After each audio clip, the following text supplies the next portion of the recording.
केही नेताहरूको सुधार देखिएको होला, केही आसेपासेको सुधार देखिएको होला, तर मुलुकको दुखीको, गरिबको, जनताको, किसानको, मजदुरको, महिलाको उनको समस्या हल त भएको छैन।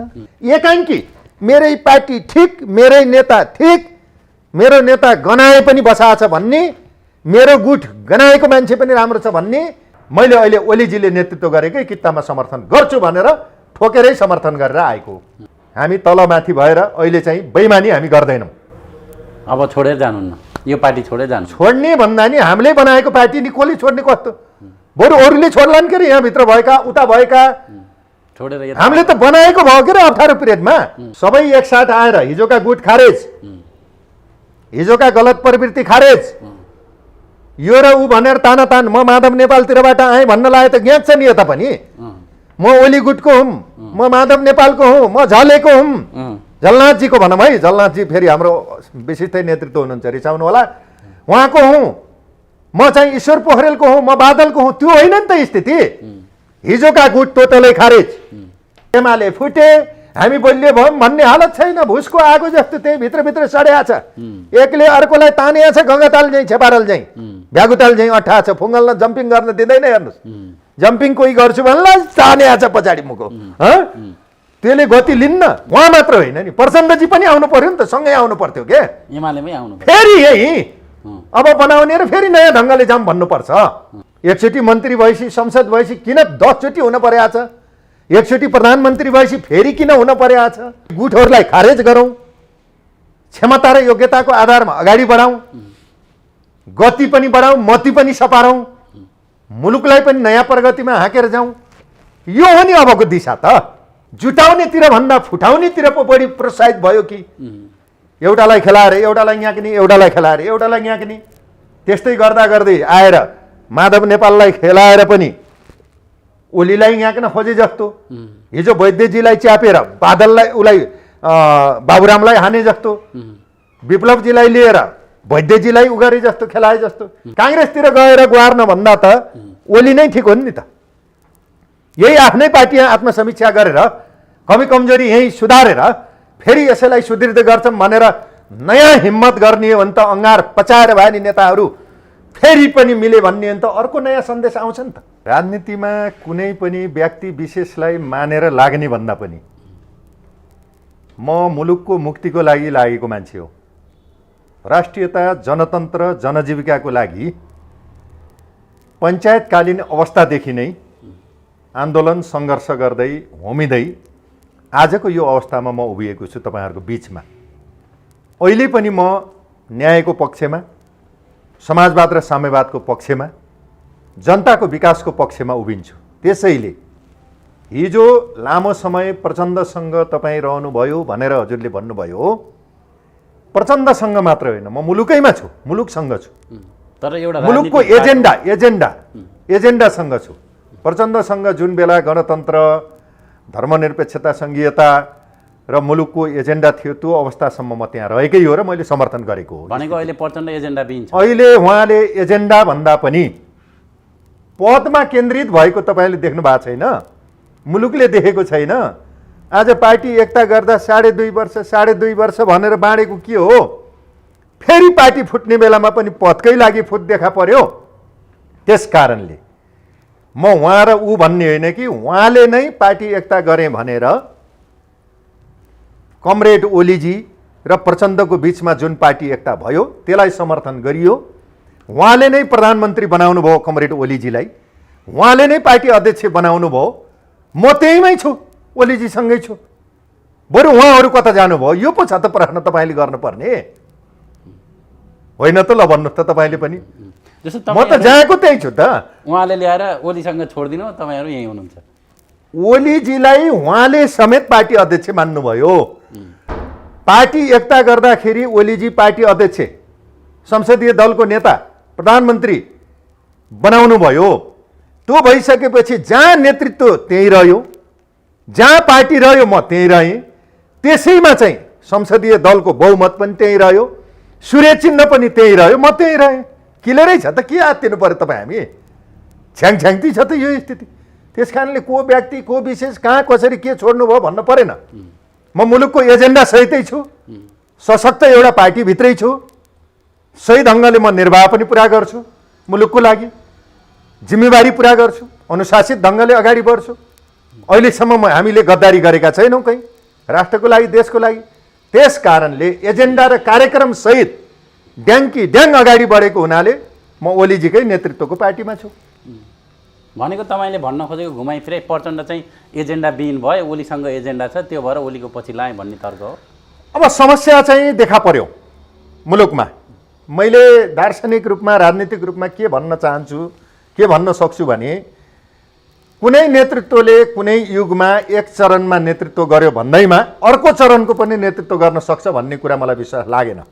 स्थिति यो हो, कुनै बेला सही थियो मान्छे भने त्यसलाई सहीलाई सही भनिन्छ, अहिले गलत भयो भने त्यसलाई गलत भन्न सकिन्छ। हिजोको कुनै नराम्रो मान्छे आजको युगमा आएर राम्रो नेतृत्व गरेर अगाडि आउँछ भने त्यसलाई सलाम गर्न सकिन्छ। त्यस कारणले आजको परिवेशमा मूल्याङ्कन गरेर हामी चल्ने हो। आज मुलुकको परिवेशमा कस्ता कस्ता घटनाक्रमहरू देखा परे मुलुकमा, यसलाई समीक्षा गरेर अगाडि बढ्ने हो। त्यसको लागि राष्ट्रियतालाई बचाउने अभियान पनि मुलुकमा देखा पर्यो। राष्ट्रको जुन म्याप, नक्सा, चुच्चे नक्सा समावेश गर्ने अभियान पनि देखा पर्यो। नाकाबन्दीको अभियान देखा पर्यो। त्यसमा पनि अडान लिएर चाहिँ मुलुकलाई आत्मनिर्भर बनाउने अरू मित्र राष्ट्रसँग पनि समन्वय गरेर त्यो दिशालाई नै हामीले सकारात्मक मानेको हो। त्यसको साथसाथै मुलुकमा केही असहज परिस्थितिहरू छन्, थिए। हिजो विखण्डनको कुराहरू आउँथ्यो, सिके राउत जस्ता। त्यस्तै गरिकन चाहिँ केही विद्रोहहरू हुँदाखेरि उद्योग व्यवसाय मुलुक धराशायी हुन्छ कि भन्ने थियो, जो विप्लवजीसँगैका कुराहरू थिए। उहाँ समेतलाई पनि समावेश गरिसकेपछि एजेन्डा त घग्रान ढङ्गले राष्ट्रियताको पनि, शान्तिको पनि, जनतन्त्र र जनजीविकाको पनि, उस्तै परे काठमाडौँमा खानेपानीको पनि, उस्तै परे अरू द्वन्द्व पीडित घाइतेका समस्याहरू पनि समग्र एजेन्डा सहित आयो नि त पार्टी। त्यो भएर ढुक्कले समर्थन गरेर अगाडि बढ्ने हो नि त यसमा त। म त्यसैमा छु, संलग्न छु। हामी सशक्त ढङ्गले अगाडि बढ्छौँ। मैले यही कुरा बिन्ती बिसाएँ हजुरलाई। जस्तो जुन हिसाबले नेकपाको सर्वोच्च अदालतको फैसलासँगै दुई धारमा जसरी विभाजित भयो, तपाईँहरू त यतै रहनुभयो, तर पूर्व एमालेका नेताहरू उता गएका फेरि यता ओलीतिरै फर्किए। यसले चाहिँ अब तपाईँहरूलाई समायोजन भएर बस्न चाहिँ कतिको गाह्रो हुन्छ? जुन हिसाबले हिजो आरोप प्रत्यारोपको राजनीति थियो सडकबाट दुवै पक्षको, अब फेरि त्यो आरोप प्रत्यारोपको जुन अवस्था थियो त्यसलाई अब समायोजन गरेर फेरि पार्टीमा चाहिँ कसरी एकताबद्ध भएर अगाडि बढ्ने, यो त ठुलो समस्या छ नि त। मैले राजनीतिक रूपमा विश्लेषण गर्दा कस्तो प्रकारको देखेँ भने आरोप र प्रत्यारोप अहिले सिर्जित भएको होइन। हामी आवेगमा छौँ, हामी ईर्ष्यामा छौँ, दाहमा छौँ, कुण्ठामा छौँ राजनीतिमा। त्यो गलत तरिका हो। हामी आशावादी बन्नुपर्छ, हामी प्रतिबद्ध हुनुपर्छ, हामी विश्वासमा अगाडि बढ्नुपर्छ। एकले अर्कोलाई खुइल्याएर म नै अब्बल दर्जाको हुँ भन्ने जुन नेतृत्वमा व्यक्तिवादी चरित्र आफै हाबी हुने जुन प्रवृत्ति अगाडि आयो त्यो गलत हो। त्यसलाई खारेज गर्न चाहन्छु मेरो तर्फबाट। नेपाली जनताले नि सायद त्यसलाई राम्रो मान्दैन, खारेजै गर्न चाहन्छ। तपाईँ मिडियाहरूले नि राम्रो मान्नुहुन्न। त्यस कारणले हिजो कम्युनिस्ट पार्टी स्थापना गर्दादेखि नै जुन आरोप प्रत्यारोप देखा परेको थियो, कमरेड पुष्पलालले पार्टी निर्माण गर्दा उहाँलाई गद्दार भनिएको थियो, हो कि होइन? ल भन्नु त। निर्मल लामालाई सिआइडी भनिएको थियो, दक्षिणपन्थी भनिएका थिए। यस्ता आरोप प्रत्यारोप ओलीजी र प्रचण्डजीको बिचमा पनि निकै नै भए। माधव नेपालजी, झलनाथजी, प्रचण्डजीको क्याम्पेनबाट पनि ओलीजी, माधव नेपालजी, उहाँहरूको बिचमा, प्रचण्डजीको बिचमा पनि अत्यन्तै अस्वस्थ प्रकारका आरोप प्रत्यारोप भए। ती काम लाग्दा थिएनन्। मिल्ने बेला टुप्पी नै गाँठा पार्ने, एकैचोटि चाटै गर्ने। हामी जतिका कोही छैनौँ, हामी असाध्यै राम्रा हौँ भनेर अरू इमान्दार कार्यकर्तालाई नगन्ने, उनी नै ठिक हुने, उनीहरूकै बिचमा काने खुसी हुने, गन्थन मन्थन हुने, भागबन्दा हुने। मिल्ने बेलामा थोरै तसल पर्यो, आफ्नो स्वार्थमा धक्का पुग्यो, कस्तासम्म आरोप प्रत्यारोप आए। एकले अर्कोलाई निषेधै गर्न खोज्यो, सिद्धाउनै खोज्यो। यो अस्वस्थ जुन गतिविधिहरू यो नेपाली राजनीतिमा देखा पर्यो। अहिले चलचित्रमा चाहिँ नेपाली राजनीतिमा यो देख्दाखेरि नेपाली जनताहरू दङ परे हेर्नुहोस्। फेरि यति छिटो परिणामहरू ढकाढक आउँदाखेरि कस्ता कस्ता चित्रहरू देखिए तपाईँ हामीले महसुस गरौँ। अहिलेको तत्कालीन स्थिति यहाँ भन्नु पर्यो भने हिजो ओलीजीलाई प्रचण्डजीले कस्तो आरोप लगाउनुहुन्थ्यो, प्रचण्डजीलाई ओलीजीले कस्तो आरोप लगाउनुहुन्थ्यो पार्टी एकता नगर्दै। पार्टी एकता भएपछि कति राम्रो, हामीले जति बुझेका कोही छैन। हामीले समाजवाद साम्यवाद सारा चिज देखेर एकछिनको 2 दिनको रामछाया होइन यो हामीले गरेको पार्टी एकता, लामो अभियान हो यो भनेर बडो चाहिँ गुड्डी पनि हाक्ने हाम्रा अगाडि देखेका छौँ। तिम्रा खुट्टी पनि नेता हौँ भने होला, जेट विमानका दुईटा पाइलट हामी सारा चलाउँछौँ भने बाबा हामी दङ खाइयो फेरि होला, यिनका बुद्धि निकै होला भनेर त साथ दिएको। पछि त थाहा पाइयो नि त स्थिति। यति छिटो 3 वर्ष नहुँदै फेरि पार्टीमा चाहिँ यत्रो विखण्डन, यत्रो फुट, यत्रो चाहिँ अस्वस्थ प्रकारका गतिविधि देखा परेपछि हामीले के भन्यौँ भने यो आरोप र प्रत्यारोपको अन्त्य गर्नुहोस्, खारेज गर्नुहोस्, विचारमा, नीतिमा, कार्यक्रममा अगाडि बढ्नुहोस्। हामीले त्यो कुरा अगाडि बढाउन चाह्यौँ। त्यस्तो स्थितिमा हेर्दाखेरि हामीले के देख्यौँ, मुलुकलाई अब यो पदीय भागबन्दाले चाहिँ राम्रो गर्दैन। अहिले भएको फुट पदको लागि हो, अहिले भएको फुट स्वार्थको लागि हो। यो स्वार्थबाट हामी माथि उठ्नुपर्छ भनेर हामीले मिलाउन पनि कोसिस गर्यौँ। निकै नै कोसिस गरियो, मिलाउन सकिएन। आखिरमा उहाँहरू चाहिँ अलग अलग दिशातिर जानुभयो र सर्वोच्च अदालतको फैसलासम्ममा, मुद्दा हालहालसम्ममा पुगेपछि अब संसद विघटनको स्थितिमै पुग्यो। आखिर संसद पुनस्थापना नि भयो अदालतले। त्यसपछि चाहिँ एउटा एक थरीले निकै नै हामीले संसारै जित्यौँ भन्न लागे। लड्डु खाए। अब लड्डु पनि त्यो त जसले नि खाए हुन्छ, तर निकै नै अरूलाई ड्यासिङ दिन खाए जस्तो देखियो कि लड्डु महँगो पर्यो।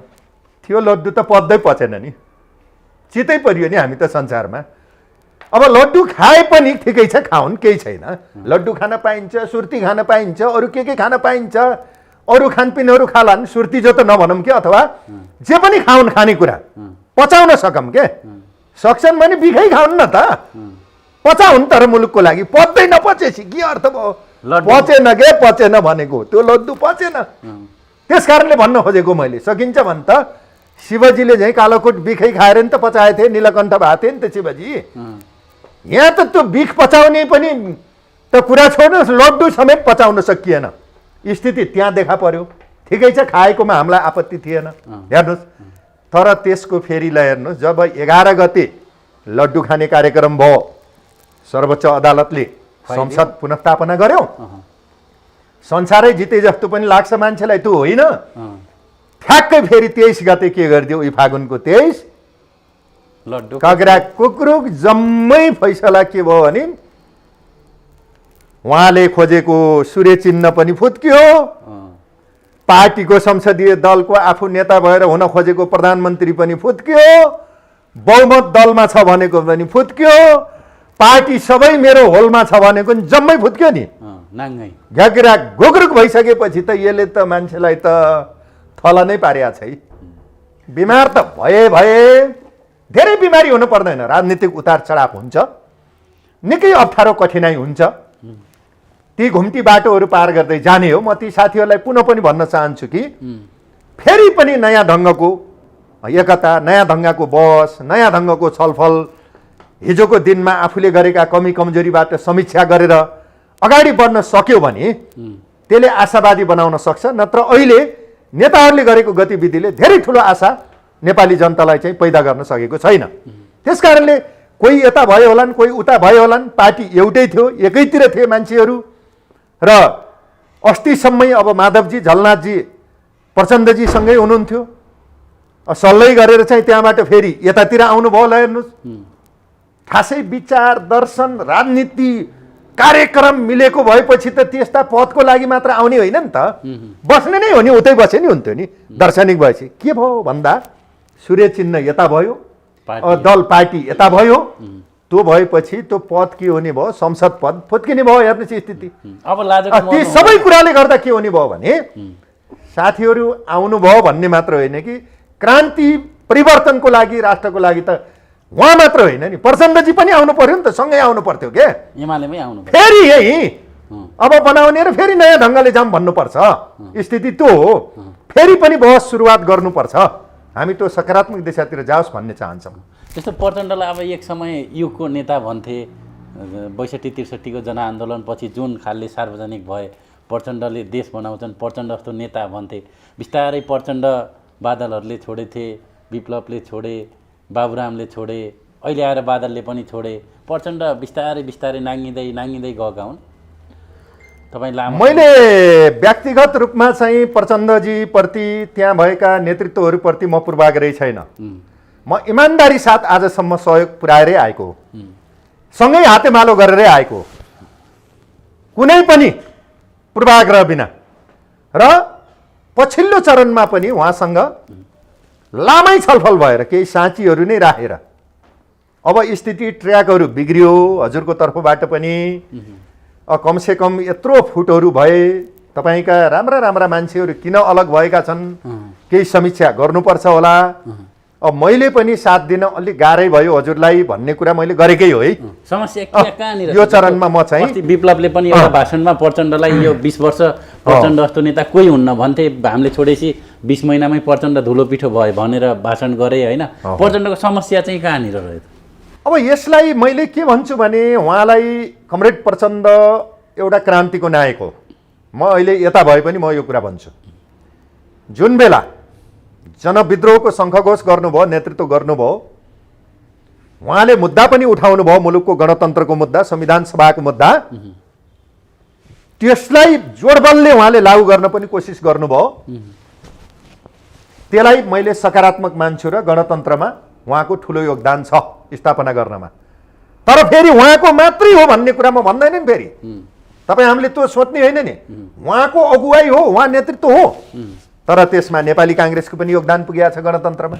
गिरिजाप्रसाद कोइराला छन्, कम्युनिस्ट पार्टी एमालेकै पनि योगदान पुगेको छ। सबैको सहमतिले भएको हो नि त त्यो मुद्दा। 7 बुँदे 12 बुँदे भएर गणतन्त्र स्थापना गर्ने, संविधान सभामा जाने, अन्तिममा फैसला गोल हान्ने बेला त 7 दल नै भए। अब 7 दल भए। अब त्यसरी नै सबैको योगदान छ र त्यसको एउटा महत्त्वपूर्ण नेतृत्व प्रचण्डजी हो। त्यसरी हामीले सलाम गरेका हौँ। त्यतिखेर पछिल्लो चरणमा हामीले विश्लेषण गर्दै जाँदा के देखिन थाल्यो भन्दाखेरि उहाँलाई पनि यो भौतिक वातावरणले यो सत्तामा आइसकेपछि, किन भन्दा माओवादी शक्ति यति ठुलो शक्ति सत्तामा आएपछि पतन भयो नि त। घाइते, शहीद परिवार, अपाङ्ग, यी पीडितहरूको बेपत्ताको हालत बेहालै नै छ। अझै पनि शान्ति प्रक्रियाको पूर्णता भएको छैन। द्वन्द्वको अझै पनि चाहिँ व्यवस्थापन ठिक ढङ्गले भएको छैन। तर सत्तामा आएपछि नै झन् यही बुर्जुवा सत्तालाई चेन्ज गर्नु पर्थ्यो, परिवर्तन गर्नु पर्थ्यो। बुर्जुवा सत्ताले बरु क्रान्तिकारीहरूलाई आफू अनुकूल परिवर्तन गर्यो, रूपान्तरण पो गरिदियो। ल हेर्नुहोस् स्थिति, यसलाई चेन्ज गर्ने भनेको त उनलाई पो चेन्ज गर्यो जस्तो मलाई लागेको के। हेर्नुहोस् यो पुरानो व्यवस्थाले त्यस्तो अवस्था देखा परेपछि सत्तामा आएपछि नै पतनको सुरुवात भए जस्तो मैले देखेँ। त्यसले के हुन सक्छ, हामी बुर्जुवा बन्दै गयौँ, हामी चाहिँ गैर क्रान्तिकारी बन्दै गयौँ, हामीले क्रान्तिका मुद्दाहरूलाई छोड्दै गयौँ, हामी चाहिँ पलायनको दिशातिर गयौँ, हामी व्यक्तिवादी बन्यौँ, हामी परिवारवादी बन्दै गयौँ, हामीले चाहिँ मुलुकलाई देखेनौँ, हामीले सर्वसाधारण जनतालाई देखेनौँ, आफूलाई मात्र देख्न थाल्यौँ, हामीले समाजवाद र साम्यवादलाई देखेनौँ, हामीले व्यक्तिवादलाई, निजीवादलाई देख्न थाल्यौँ। यो दिशाले नै बढी प्रभावित पारेर यो माओवादी आन्दोलनलाई, नेपालको क्रान्तिकारी आन्दोलनलाई धराशायी पारेको मैले देख्छु। त्यसको प्रभाव प्रचण्डजीमा पनि पर्यो, उहाँको पार्टीमा पनि पर्यो, कार्यकर्ताहरूमा पनि पर्यो। र पछिल्लो चरणमा आउँदै जाँदा त फुटको श्रृङ्खला बढ्यो। उहाँकै नेतृत्वमा हुँदाहुँदै वैद्यजी फुट्नुभयो, हामी त्यहीँ छौँ। बादलजी त्यहाँबाट फुटेर जानुभयो, विप्लवजी जानुभयो, बाबुरामजी जानुभयो, किराँतीजी जानुभयो, मातृका पनि गयो जस्तो मान्थेँ मैले। जाने आउने क्रम निकै नै भयो। यसले के देख्यो भने प्रचण्ड हामी नेता निर्माणतिर भन्दा यो नेतृत्वमा निर्माणतिर भन्दा बनाउनेतिर भन्दा एकतातिर भन्दा भत्काउनेतिर बढी गयो कि अलिकता ध्वंसतिरैको बढी गयो कि जुटाउनेतिर भन्दा फुटाउनेतिर पो बढी प्रोत्साहित भयो कि एउटालाई खेलाएर एउटालाई याक्ने एउटालाई खेलाएर एउटालाई याक्ने त्यस्तै गर्दा गर्दै आएर माधव नेपाललाई खेलाएर पनि ओलीलाई याक्न खोजे जस्तो हिजो वैद्यजीलाई च्यापेर बादललाई उसलाई बाबुरामलाई हाने जस्तो विप्लवजीलाई लिएर वैद्यजीलाई उगरे जस्तो खेलाए जस्तो यो परिवेशले उहाँको नियत खराब नभए पनि व्यवहार त यो देखाउँदाखेरि अन्तिममा नतिजाले देखाउने कुरा हो नि त। अहिले पनि त चरम क्लाइमेक्समा आएको थियो नि त पछिल्लो चरण। अब अविश्वासकै प्रस्ताव दर्ता गर्ने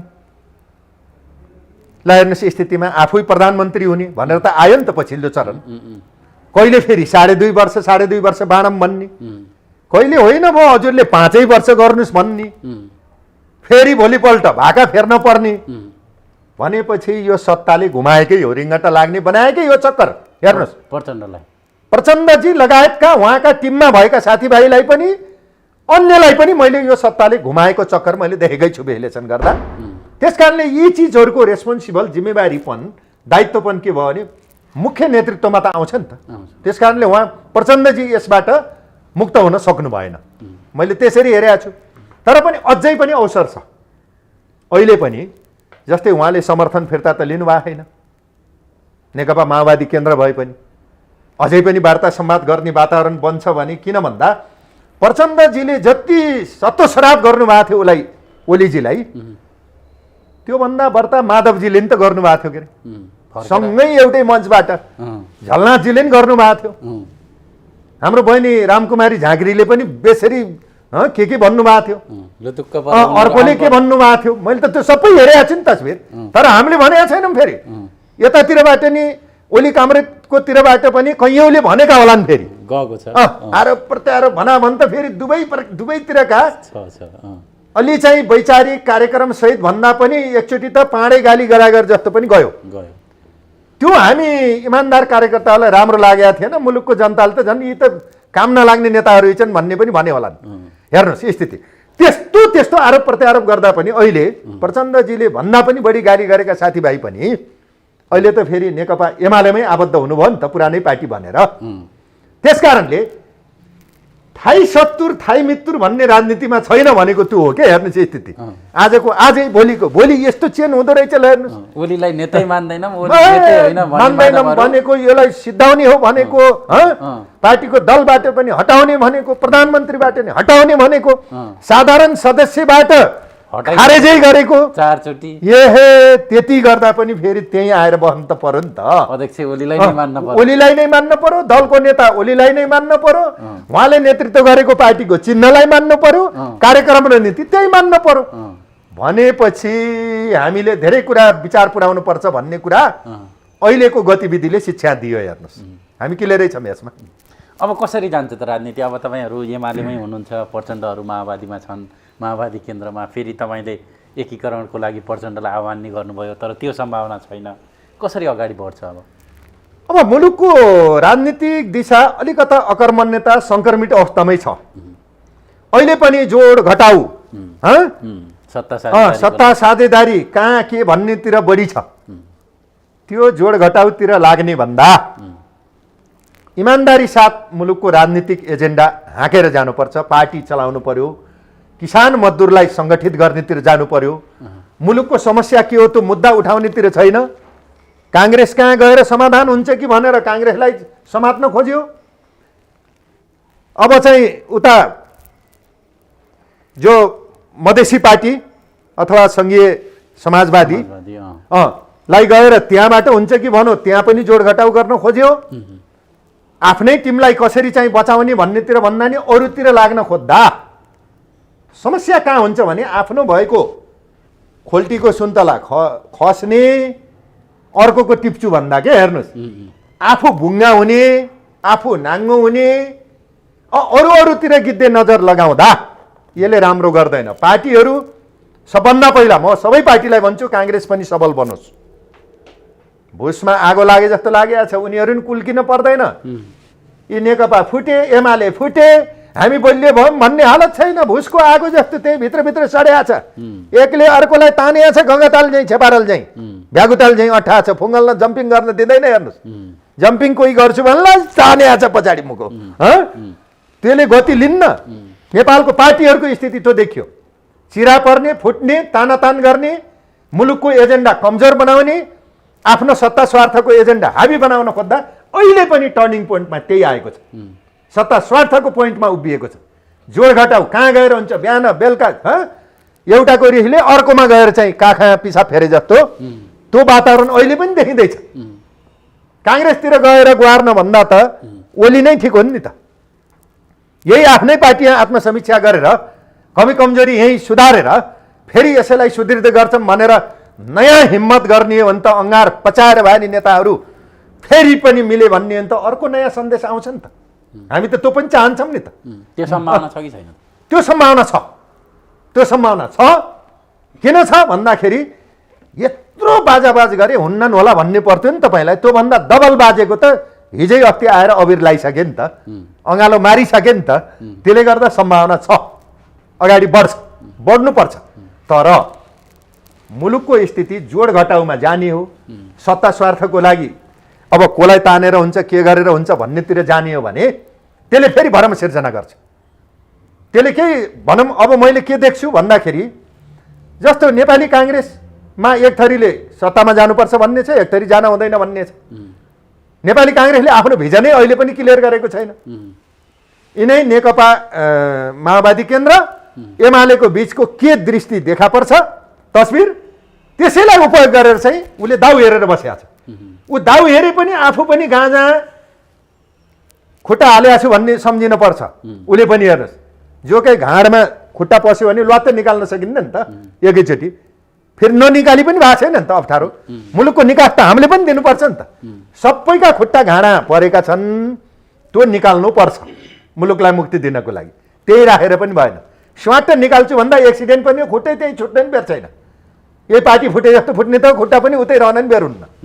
त्यो कन्डिसन अहिले बडो बुद्धि पुर्याएर अझै पनि कुल भएर समीक्षा गरेर फेरि पनि प्रचण्डजी ओलीसँग आएर वार्ता संवाद गरेर ल हामी यसरी जाने भयौँ भन्ने हो भने सङ्केत हुन्छ। किन उहाँले अहिले पनि ओलीजीलाई दिएको समर्थन फिर्ता लिनुभएको छैन। के हुन्छ त तपाईँहरू निशर्त उहाँहरूलाई केही शर्त हुन्छ नि कि निशर्त यत्तिकै ल समर्थन गऱ्यौँ भने मान्नुहुन्छ कि के हुन्छ? हिजो अब सँगै हुँदा पार्टी पनि राम्रोसँग चल्न सकेन भन्ने कुरा छ, सरकार पनि राम्रो चल्न सकेन भन्ने कुरा छ। फेरि त्यही मान्छेहरू ल्याएर फेरि कसरी तपाईँहरूले सरकारलाई गति दिनुहुन्छ, पार्टीलाई गति दिनुहुन्छ? अब यो कुरामा नयाँ ढङ्गले सोच्नुपर्छ, नयाँ ढङ्गले कार्यक्रम बनाउनुपर्छ।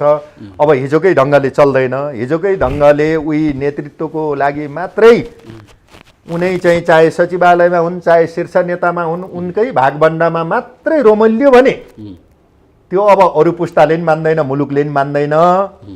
अब ठिक छ, नयाँ पुस्तालाई पनि अगाडि बढाएर जाउँ,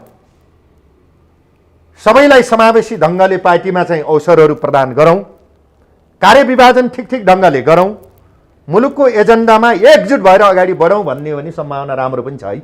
मैले त्यो पनि देख्छु। त्यस कारणले अहिले पार्टीभित्र जुन प्रकारको एउटा भ्रमहरू, अहिले मान्छेले पताउनै नसक्ने गतिविधिहरू देखा परेका छन्, यसबाट फेरि नयाँ चिजहरू पनि पैदा हुन सक्छ। यस्तै अप्ठ्यारो पिरियडमा त हो नि नयाँ चिजहरू पैदा हुने। त्यो सङ्केत पनि मैले देखिराखेको मलाई भान हुन्छ। अब हेर्दाखेरि जस्तै प्रचण्डजीले ओलीजीलाई जुन समर्थन गर्नुभयो हिजो संसदीय दलको नेतामा सरकारमा जाने, त्यो समर्थन फिर्ता लिनुभएको छैन। त्यो फिर्ता नलिँदा उहाँले फेरि राम्रो गर्नुभएको छ भन्ने पनि परेको हुनसक्छ। त्यसलाई सकारात्मक ढङ्गले हेरौँ, द्वन्द्वात्मक ढङ्गले हेरौँ। फिर्ता लिइहाल्दा फेरि के हुन्छ, एक महिनामा कमरेड ओलीजीले विश्वासको मत लिनुपर्छ। एक महिनामा, एक महिनाभित्रमा विश्वासको मत लिन नसकेमा के होला? फेरि अस्थिरतातिर जाला कि फेरि जोड घटाउ त चलेको चलै हुने भयो नि त। त्यो भएर प्रचण्डजी अर्को पनि लागेको हो कि देउपा पनि नबोल्ने हेर्नु जतिचोटि धाए पनि देउपा प्रचण्ड अनि मधेसी दल समाजवादी दलको बिचमा ठ्याक्क जोड घटाउ मिल्ने हो भने ड्याङ्गै चाहिँ अविश्वासको प्रस्ताव लिने पो हो कि त सबै प्रकारको जोड घटाउ होला त्यो खेतीपातीमा सबै लागेका होलान् जस्तो त मैले देख्छु तर त्यो जम्मै भए पनि यी जोड घटाउ यताउता गर्न भन्दा फेरि पनि हामी कम्युनिस्ट पार्टी हौँ हामी मिलाउँ भनेर उहाँ आउँदाखेरि सबैले स्वागत गर्छन् मैले यो देखेको छु स्थिति तपाईँहरू पनि स्वागत गर्न तयार हुनु एकदमै राम्रो पक्ष हुन्छ त्यो अब यही अब जस्तो अहिलेका प्रधानमन्त्रीलाई नै प्रधानमन्त्री मानेर जाने कुरा हुन्छ कि दोस्रो पुस्ताका नेताहरूलाई अघि बढाउने कि फेरि प्रचण्डलाई प्रधानमन्त्री बनाउने कि के गर्ने यो प्रधानमन्त्री पद नै सबै संसार हो भन्नेतिर जान भएन अहिले त त्यस्तै देखियो संसद मन्त्री सबै संसार हो भन्नेतिर जान भएन तर राजनीति हाम्रो नेताहरू बिग्रेकै यसरी हो सबै चिज आफैलाई प्रधानमन्त्री पनि आफैलाई मन्त्री पनि आफैलाई संसद पनि आफैलाई अनि आफ्नो गुटलाई आफ्ना मतियारलाई जुन ढङ्गले गर्ने काम देखिन्छ त्यो नै सबभन्दा घातक चिज हो त्यसले नै मुलुकलाई चाहिँ अकर्मण्यता एकदम चाहिँ बाधक बनाएको जस्तो देखिन्छ हेर्नुहोस् स्थिति त्यसकारणले मुलुकमा कि नयाँ नयाँ चेन पनि लिन सक्नु पर्यो जस्तै निर्वाचन प्रणालीमै चेन गरिदिउँ न त त्यता जाऊँ न बरु यो किन बेच खरिद बिक्री कसलाई लिने को धनी ठेकदारहरू उठ्ने जस्ता आफ्नो गुटका मात्र बनाउने भन्दा चाकरी जसले गर्यो उसले चाहिँ पैसा दियो त्यस्ता मान्छेहरू हुने भन्दा पार्टीको इमान्दार मान्छेहरू नपर्ने भन्दा पूर्ण समानुपातिक निर्वाचन प्रणाली पार्टीमा त्यो बनाएर जाने प्रत्यक्ष कार्यकारी राष्ट्रपति प्रणाली लागू गर्ने र केही नयाँ सुधारको कामहरू समाजवादी आधारशिलाहरू निर्माण गर्ने त्यसरी जाने भने बरु अर्को स्टेप हान्न सक्छ नत्र फेरि पनि यसैमा घुमिफिरी रुम्जातार यहीँभित्र जोड घटाउ यहीँभित्र संसदीय खेल यहीँभित्र खरिद बिक्री यहीँभित्र अस्थिरता यहीँभित्र चाहिँ सामदाम यहीँभित्र द्वन्द्वभेद जे पनि लागू हुने भयो नि त अस्वस्थताको जरा त गढेको छ नि मुलुकमा त्यसकारणले योबाट माथि उठेर अलि माथिबाट हेर्नु पर्यो अबको गतिविधिहरू पार्टीको संरचनामै चेन्ज गरेर जाऊँ किन हुन परेको छ र जहिले नि जिन्दगीभर हामी मात्र नेता ल भन्नुहोस् त अरू नयाँ पुस्ताहरूलाई पनि अगाडि बढाउँ अब एक दुई कार्यकाल भएपछि धेरै लोकपाप पनि नगरौँ हेर्नुहोस् एकचोटि मन्त्री भएपछि संसद भएपछि किन 10 चोटि हुन परेको छ एकचोटि प्रधानमन्त्री भएपछि फेरि किन हुन परेको छ के छ त्यहाँभित्र तत्त्व ल हेर्नुहोस् कोही कहिले पनि भएका छैनन् कार्यकर्ताहरू छन् नि त इमान्दारहरू पनि तिनलाई पनि नयाँ अवसरहरू दिउँ नयाँ ढङ्गले कामको समीक्षा गरौँ पार्टीभित्र पनि यी गुटहरूलाई खारेज गरौँ क्षमता र योग्यताको आधारमा अगाडि बढाउँ गति पनि बढाउँ मति पनि सपारौँ मुलुकलाई पनि नयाँ प्रगतिमा हाँकेर जाउँ यो हो नि अबको दिशा त नेतृत्वले त आशा जगाउनु पर्यो नि जनताले हेर्दाखेरि कार्यकर्ताले हेर्दाखेरि यी नेतृत्व खालि आफ्नो पदका लागि लडे खालि आफ्नो खिचातानीको स्वार्थको लागि लडे नेतृत्व व्यक्तिवादी भए यिनीहरू स्वार्थी भए गुटवादी भए भन्ने परेको छ नि त तुरन्तै यो चिजलाई खारेज गरेर नयाँ डाइनामिक ढङ्गले अर्को रूपान्तरण गरेर जाउँ न त हामी त्यो चाहन्छौँ त्यो किसिमको वातावरण सिर्जना गरौँ जस्तो अब यो विप्लवहरू शान्ति प्रक्रियामा आए अब अहिलेका ओली नेकपा समूह र विप्लवहरू मिल्ने सम्भावना काहीँ न काहीँ छ भन्ने विश्लेषण हुन थालेको छ के हो यो सम्भावना विप्लवजी कमरेड विप्लवजीले नेतृत्व गरेको पार्टी नेकपा उहाँले जनविद्रोहको नीति अपनाउनु भयो हिजो माओवादी जनयुद्धकै जस्तो स्वरूप अपनाउन थाल्नु भएकै हो त्यसको पनि केही कारण छ फेरि किन मुलुकमा धेरै ठुलो चेन त आएको छैन नि त गणतन्त्र आयो भन्दैमा परिवर्तन भयो भन्दैमा नेताहरूले मन्त्री बन्ने र प्रधानमन्त्री बन्ने बाहेक केही परिवर्तन त्यो त परिवर्तन त देखिए छैन केही नेताहरूको सुधार देखिएको होला केही आसेपासेको सुधार देखिएको होला तर मुलुकको दुखीको गरिबको जनताको किसानको मजदुरको महिलाको उनको समस्या हल त भएको छैन आर्थिक रूपान्तरण त भएको छैन ऋण त बढेको बढै छ मुलुकको पनि ऋण बढेको छ जनताको पनि ऋण बढेको छ बेरोजगार बढेको बढै छ गरिबी बढेको बढै छ त्यसकारणले यो व्यवस्थाबाट हुँदैन कि भनेर उहाँले एउटा स्टेप चालेकै हो तर केही समय लिन्छ भोलि यो व्यवस्थामा नि रूपान्तरण त आउनुपर्छ नि। हामी कम्युनिस्टहरू त रूपान्तरण चाहन्छौँ नि। जस्तो अब समाजवादमा जाने भनेका छौँ भने विप्लवजीले त्यो अभियान उठाउनु भयो, तर के भयो भने भर्खरै त्यसले केही कोष लिने भएको हुनाले त्यो अभियान भर्खरै पुरा नहुने स्थिति भयो। तर त्यो स्पिडको साथ यही संविधान, यही नियम कानुन र यही व्यवस्थाभित्र रहेर पनि नयाँ सुधार र रूपान्तरण गर्न सकिनेछ नि त। समाजवादमा जाने भनेका छौँ, अहिले त पुँजीवाद पनि हो नि त यो त, होइन ल भन्नुहोस् त। हामी पुँजीवादमा छौँ। यो पुँजीवादलाई यसलाई कमजोर बनाएर समाजवादी आधार बनाएर बल्ल समाजवाद आउने हो नि त, त्यतिकै त आउँदैन। त्यसको अभियानमा सबै क्रान्तिकारी शक्तिहरू एकजुट बनेर यही अन्तर्गतबाट, यही संविधानबाट, यही समाजवादी आन्दोलनमा अगाडि बढौँ भन्ने हिसाबले उहाँ आउनुभयो। यसको लागि स्वागत छ र उहाँलाई शान्ति वार्तामा लिने काम गरेर सार्थक परिणाम दिने काम यो सरकारले गर्यो। यो पार्टी नेतृत्व केपी ओलीजीले नेतृत्व गरेको पार्टीले गर्यो। यो धेरै राम्रो कुरा हो, यो स्वागतयोग्य कुरा हो। फेरि धेरैलाई के लाग्ला भने ओलीले गरे जतिको सबै नराम्रो पनि लाग्छ नि त। ओलीले नि ड्याङ्का ड्याङ गरे कि यो बिचमा फेरि हेर्नुहोस् स्थिति। सिके राउतलाई पनि लिए, विखण्डनकारी हुन्छ भनेको विप्लवलाई पनि लिए। यो त राम्रो पक्ष हो नि त। त्यसमा विद्रोही शक्ति कोही छैन। अब विद्रोही शक्ति त छैन। अब उद्योग व्यवसाय विस्तार गर्न मान्छेहरूको दिमागमा चाहिँ केही असहजताहरू थिए, भोलि असर पर्ने स्थिति थियो अर्थतन्त्रमा। ती सबै कुरालाई त एउटा शान्ति प्रक्रियामा लिएर एउटा वातावरण त सिर्जना गरे नि त। यसलाई त स्वागत, यसलाई त राम्रो मान्नु पर्यो नि त। त्यस कारणले जस्तो अब विप्लवहरू खुला राजनीतिमा आउँदा तत्कालीन अहिलेको नेकपा माओवादी केन्द्रलाई कतिको ठुलो धक्का पर्छ।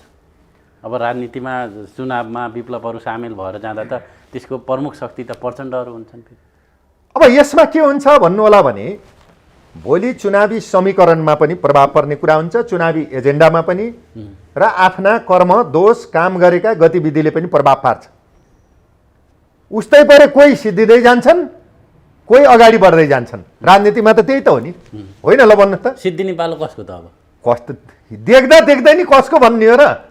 भन्नु पर्यो नि तपाईँहरूले। कुनै पनि चिज अनैतिहासिक हुन्छ, कुनै पनि चिज युग अनुसार अगाडि बढ्दैन, कुनै पनि चिज एकदम अस्वाभाविक ढङ्गले लादिन खोज्छ, त्यो फिट खान्न भने त्यो के हुन्छ भने पतनको दिशामा जान्छ। हेर्नुहोस्, नयाँ चिजले जन्म लिन्छ के।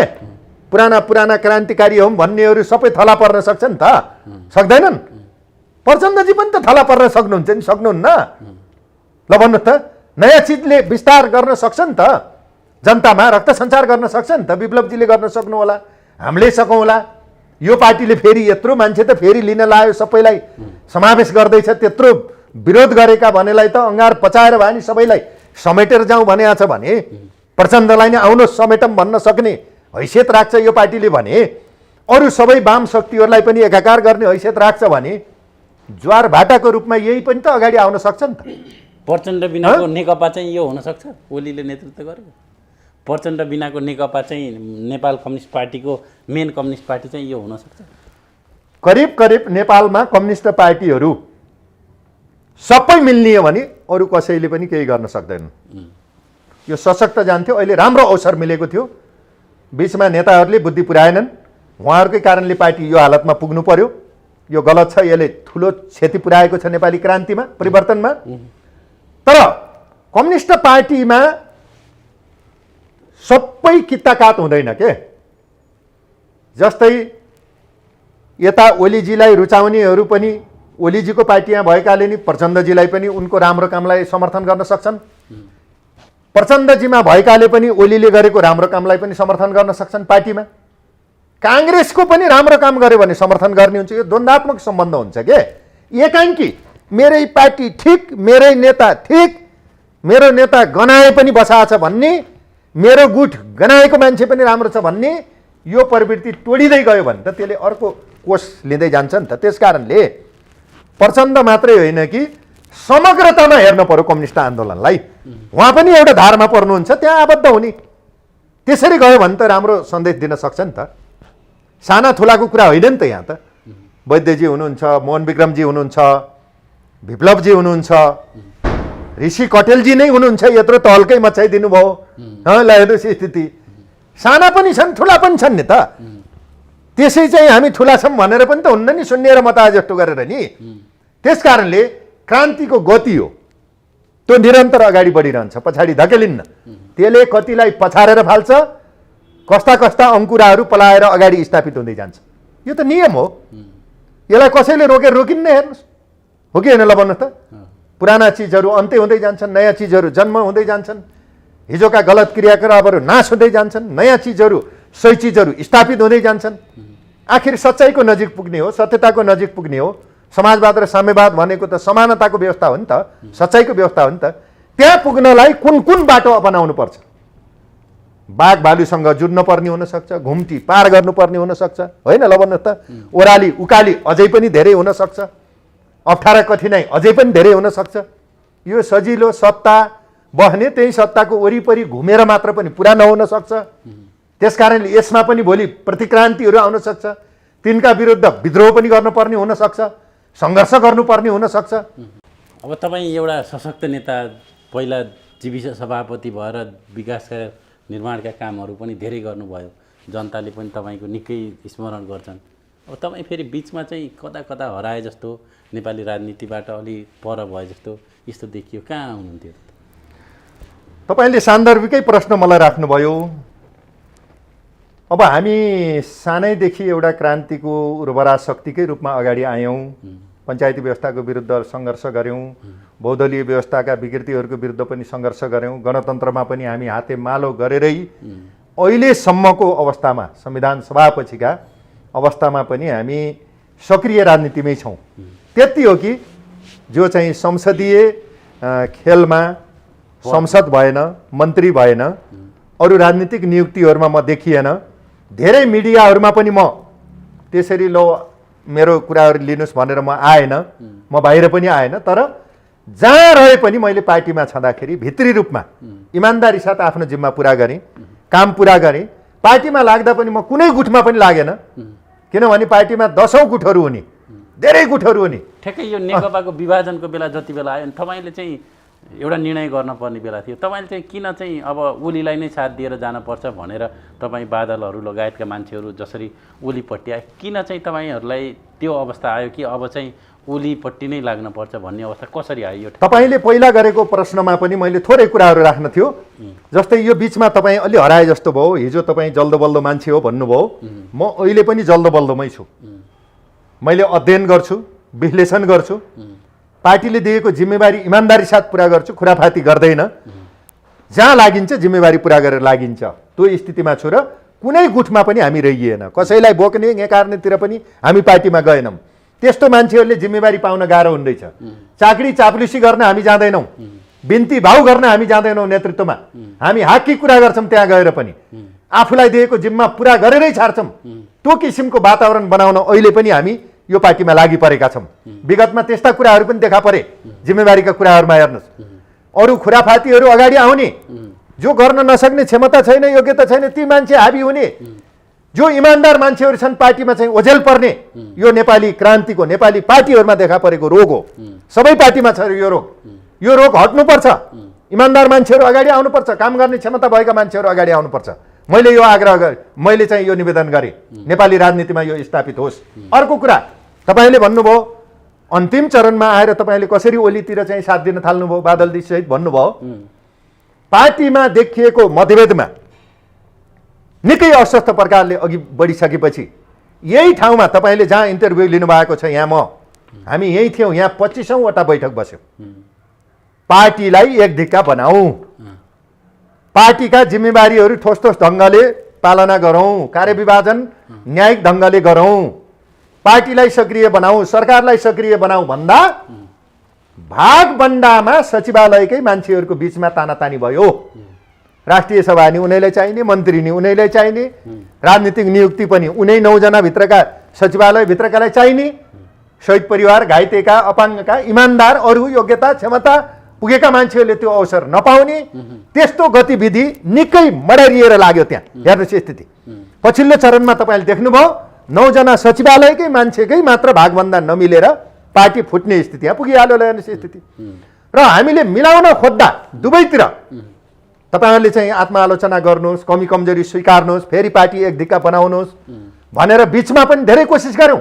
एकचोटि थाई कमिटीको बैठकले एक मतले नै कार्यदलै बनाएर पनि फेरि 5 वर्षै ओलीजीले गर्नुहोस् सरकारको नेतृत्व, कार्यकारी अध्यक्ष चाहिँ प्रचण्डजी हुनुहोस्, सबैको कार्यविभाजन गरौँ। 1 महिनाभित्र कार्यविभाग 3 महिनाभित्र भनियो पहिला पार्टी एकता गर्दा, त्यहाँपछि फेरि अर्को बैठकमा 1 महिनाभित्र भनियो, 15 दिनभित्रमा भनियो। पार्टी एकीकरणको प्रक्रिया नै पुरा भएन। हामी जस्तोले त जिम्मेवारी नै पाइएन। ल हेर्नुहोस् स्थिति, जो अलि टाठा बाठा थिए, निकै सोच फोस लगाउने गुटका जिम्मेवार मान्छेहरू थिए, उनीहरूले बेसरी पाए जिम्मा पनि। हेर्नुहोस् हामी जस्ताले पाएनौँ नि जिम्मेवारी, कि गर्न नसक्ने भएर होइन नि, योग्यता क्षमता नभएर होइन नि त, हामी पनि त फाँडेरै गरिन्छ नि पार्टीको लागि त। त्यस कारणले हामी चाहिँ पछिल्लो चरणमा पनि के समीक्षा गऱ्यौँ भने हाम्रा साथीहरूको बिचमा अब यो तालले हुँदैन, यसरी पार्टी अगाडि बढ्न सक्दैन। सक्छन् एक धिक्का भएर फेरि पनि अगाडि बढुन् समीक्षा गरेर, होइन भने अब चाहिँ आफ्नै पार्टीको विरुद्ध घेराबन्दी गर्ने, आफ्नै सरकारको विरुद्ध घेराबन्दी गर्ने, सरकार पनि अराजक ढङ्गले जाने, पार्टी पनि चल्दै नचल्ने भयो भने काम लागेन।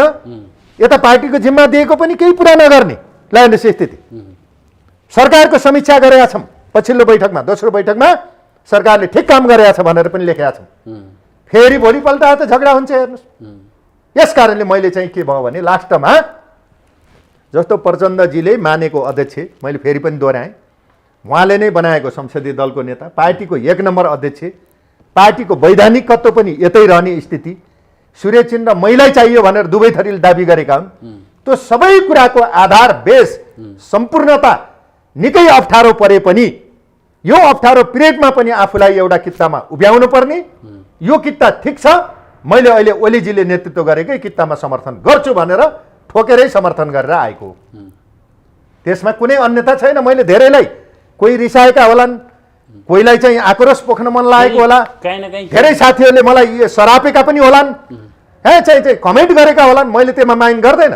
मैले उहाँहरूलाई केही भन्नु पनि छैन। फेरि कहीँ बार्गेनिङ नमिलेर फेरि तपाईँहरूमा अब राम्रो कुरालाई म समर्थन गर्छु, उहाँहरूको पनि नराम्रो कुरालाई विरोध गर्छु। म कसैसँग पूर्वाग्रह पनि हुन्न, सकेको न्यायमा मैले सहयोग गर्छु। अब फेरि बार्गेनिङ भएर उता बोलाउलान् यता बोलाउलान् भन्ने कुरा होइन। संवाद सबैतिर गर्छौँ, बस्छौँ, छलफल गर्छौँ, तर पार्टीमा डटेर लाग्छौँ, अगाडि बढ्छौँ। यही वैधानिकत्वलाई हाँकेरै हामी जान्छौँ। हामी तलमाथि भएर अहिले चाहिँ बेइमानी हामी गर्दैनौँ। अब छोडेर जानुहुन्न, यो पार्टी छोडेर जानु? छोड्ने भन्दा नि हामीले बनाएको पार्टी नि कसले छोड्ने, कस्तो बरु अरूले छोड्लान् के अरे, यहाँभित्र भएका उता भएका छोडेर। हामीले त बनाएको भयो के अरे अप्ठ्यारो पिरियडमा, भएन? ल भन्नुहोस् त। जस्तै हिजो अब यही विषयमा चाहिँ हिजो प्रदेश नम्बर सुदूरपश्चिम प्रदेशमा एउटा झगडा भयो।